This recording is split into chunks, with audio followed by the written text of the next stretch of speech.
On the 20th of December 2022, this 32-year-old South African woman by name Remokeng Maphisa was killed because she borrowed her neighbor's charger. She was killed because she borrowed her neighbor's charger. This all happened in Olivier-Hotspot, South Africa. So guys, let's get into this crime story. But guys, before we get into this crime story, please do not forget to subscribe, like, comment, and share. Please subscribe, like, comment, and share. Let's get to 1,000 subscriptions. Guys, do not forget to share. Remokeng Maphisa is a 32-year-old South African woman who was born in 1990. She graduated out of Wits University and the University of KwaZulu-Natal with a degree in psychology. She also had traveled abroad to teach English in China and South Korea. She came back to South Africa on December 2022 to spend time with family members and friends during the Xmas and New Year holidays. Not knowing that her return to South Africa to spend time with family members and friends during the Christmas holidays would be the end of her life. It was on the 19th of December 2022 when the charger of her phone got bad. Unfortunately, the chargers of her family members could not charge her phones. On the 20th of December 2022, she went over to her neighbor's place to ask for her neighbor's charger to charge her phone, since as her neighbor and her had the same phone. Her neighbor aided her with the charger. Immediately, she left her neighbor's house. Thief broke into her neighbor's house and stole their valuable properties. Her neighbor started accusing her of being in cohorts with the thief, acting in disguise, coming to their house to beg for a charger at night. Meanwhile, she had already arranged with the thief that immediately she comes to beg for that charger, they should just break in as she left inside the house and steal the valuable properties of her neighbor. She came to her neighbor's house that night to beg for her neighbor's charger because her charger had got bad, but her neighbor refused to listen.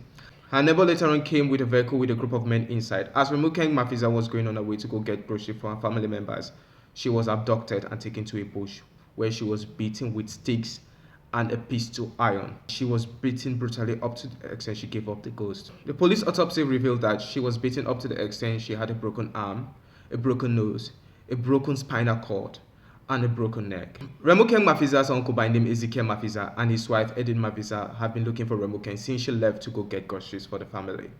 But they couldn't find her. They reported the matter to the police. The police started carrying out their searches, and they later on discovered her in the bush where she was beaten, like I said, with a broken neck, a broken spinal cord, a broken arm. The police carried out their preliminary investigation and it led them to the neighbor whom Remokeng Maphisa went to go beg for her charger. The police immediately arrested her and her husband. It was later on reported to the police by Remokeng's uncle, Ezekiel Maphisa, that before Remokeng was abducted, Tiniyoko Koza, her neighbor, had quarreled with her the day before she went to beg her neighbor's charger. And her neighbor promised her that she is going to deal with her brutally. And eyewitnesses confirmed that on the day Remokeng Maphisa was being abducted by the group of men who were in the car, her neighbor Tiniyoko Koza, whom she had quarreled with, saw how she was being taken inside the car and taken to an unknown location where she was beaten and killed. Her uncle Ezekiel Maphisa and his wife Edith Maphisa released the statement. They said, "We are peaceful and we believe the long arm of the law will bring closure on what really happened on the day our niece was murdered for something she was not part of. Our niece was never a criminal and she had bright future ahead of her," the Maphisa family said. Remokeng Maphisa's neighbor is in prison. Both husband and wife are in prison for preliminary investigation. The matter will be charged in court.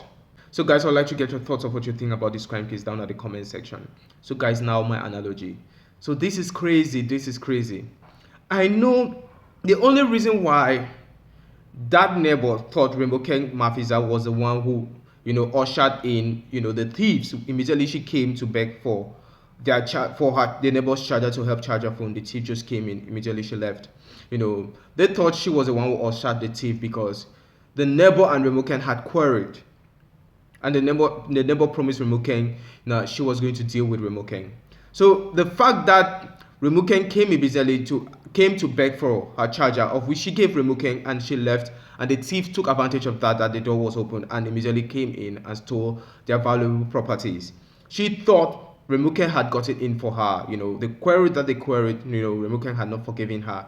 Remokeng wanted to deal with her. That is why she came in disguise, acting as she was trying to beg for a charger to use for her phone, while she brought in the thieves to come in immediately after she left, to steal her neighbor's valuable as means of getting back at her neighbor.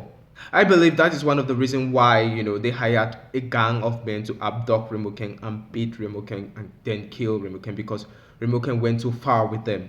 They would have really carried out their due diligence, or they would have immediately reported the matter to the police and accused Remokeng of being accomplice or in cohort with the thieves, so that the police themselves will carry out their investigation to really see if Remokeng was part, of the gang of men to pretend to come into a neighbor's house that night as a charger beggar in order to usher in the thieves.